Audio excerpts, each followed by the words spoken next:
Buenas noches, profesor. Buenas noches, compañeros. El día de hoy vamos a hablar sobre los audiovisuales en la escena. A continuación, mi compañera Omaira les va a explicar un poco sobre este tema. De acuerdo. Muy bien, desde los inicios del teatro ya se estaban notando elementos que se utilizaban de los audiovisuales dentro de las puestas en escenas, ¿no? El autor de este texto nos refiere que para poder determinar cuándo se utilizó por primera vez las imágenes proyectadas, pues no había una fecha como tal en donde uno se hubiera dado cuenta. Sin embargo, esto ya se remota desde el tiempo en donde se hacían lo que son los espectáculos de sombras, ¿no?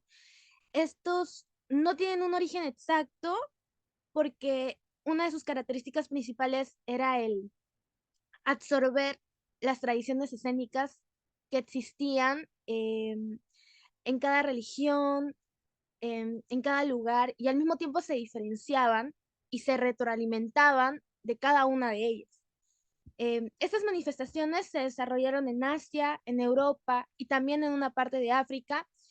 Y con el tiempo, con el transcurrir de los años, de los siglos, pues esta práctica se fue modificando e incluyeron varios elementos.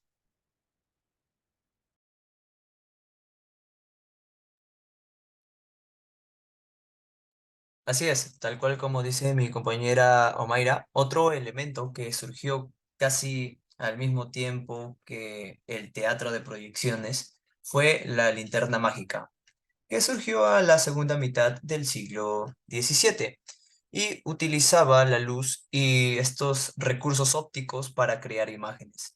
Consistía en una caja, en- consistía en una caja de metal que ocultaba una fuente de luz frente a un espejo cóncavo, mediante un cañón de luz en el centro. Se proyectaba una imagen luminosa circular en una pared blanca.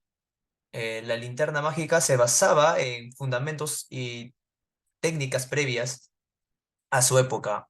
Esto aprovechaba las cualidades de la luz y los principios ópticos para crear ilusiones visuales cautivadoras para todo espectador.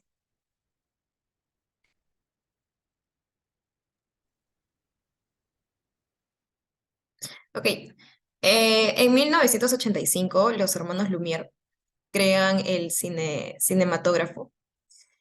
Esto eran proyecciones de cine que al principio se presentaría con el resto de números de los espectáculos, o sea, esa iba a ser su función, presentarse con el resto de números de los espectáculos o en los entreactos de las representaciones teatrales. Pero gracias a los desarrollos tecnológicos eh, que fueron creándose durante el tiempo, derivados también de la linterna mágica, empezó a formar parte del espectáculo teatral en sí. Con el tiempo se crearon films en donde se intercalaban proyecciones de cine que continuaban y precedían la acción que se desarrollaba en escena. O sea, era trabajo de los actores junto con las proyecciones que se presentaban. Piscator es quien marca un antes y un después en esta integración del audiovisual y lo teatral, permitiendo que las proyecciones cinematográficas dejaran de ser un elemento accesorio, o sea, algo aparte, algo ajeno al teatro, o bueno, a la escena en sí, y pasa a convertirse en un componente escénico más. De este modo consiguió no solo jugar con las continuidades de acción, tiempo y espacio, sino que consiguió también revelar a los personajes de sus escenificaciones como deudores de su pasado, representantes de su contexto sociopolítico presente y encarados con su destino futuro. Todo esto es porque Piscator fue parte del teatro político, entonces influye mucho en esto su rama del teatro de la que él sigue. Siguiente, por favor. Ok, bueno, una vez mencionados estas tres creaciones, esos tres inventos, voy a pasar a hablar con respecto al The Graph, que es una creación que, vale la redundancia, fue creada por Emil Frank František, que es una persona que está muy acercada al medio artístico. Él es un checo. Bueno, ¿por qué menciono que está muy relacionado con el medio artístico? Porque él dentro de su formación estuvo muy metido en el ámbito musical. También era un ideario marxista y también creía o también estaba dentro del flujo estético del dadaísmo, el surrealismo y bueno, asimismo, dentro del Theatergraph, él ponía dentro de sus diferentes puestas o representaciones o empleaba este elemento, ¿no? Ahora les voy a hablar, se estarán preguntando, ¿qué es el Theatergraph?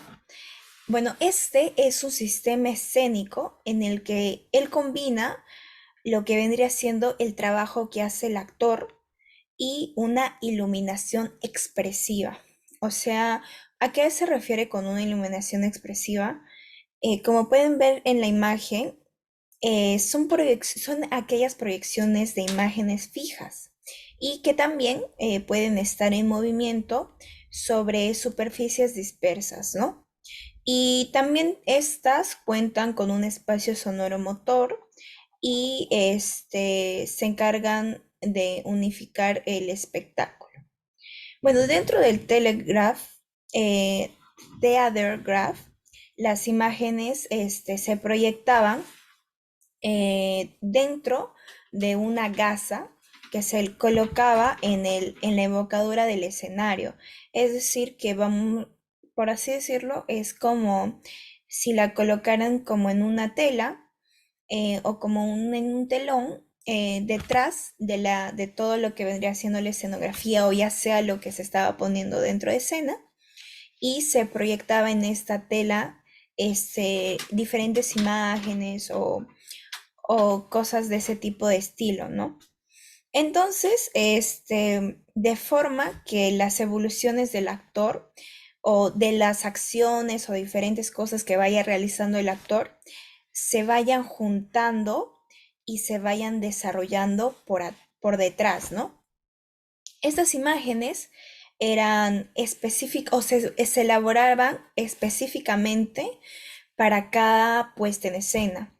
Dependiendo, ¿no? Mucho de lo que quería lograr el director o el dramaturgo, o sea, eran creadas antes de la función y con un fin específico. Esto que hacía, que promovían la construcción de un discurso metafórico capaz de plasmar el universo subjetivo, pero el universo subjetivo de Burian. Entonces, una vez mencionado estos cuatro elementos o inventos, creaciones, vamos a agradecer a todos los que nos están viendo y esperemos que hayan podido entender los conceptos. Gracias.